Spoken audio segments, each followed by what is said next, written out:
Welcome to the Animal Crochet Academy. In this video, you'll be learning how to decrease the number of single crochets in a row. Decrease means to make one stitch on top of two stitches.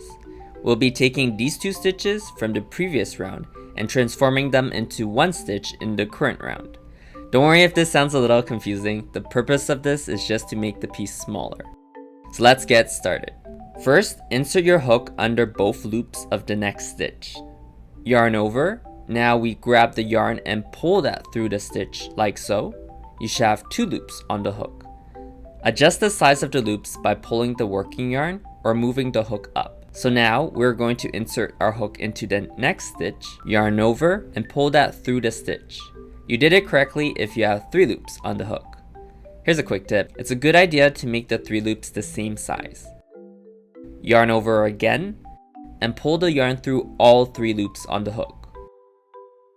Another tip is that before you pull the yarn through, try facing the hook head down. This will make it easier for you to pull the yarn through. Great job! We just created our first decrease. Let's do this one more time, okay? So to decrease, insert your hook under both loops of the next stitch, yarn over, and pull it through. You should have two loops on the hook. Insert your hook into the next stitch, yarn over, and pull it through.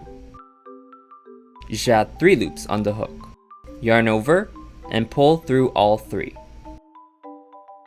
Great job! We just created our decrease.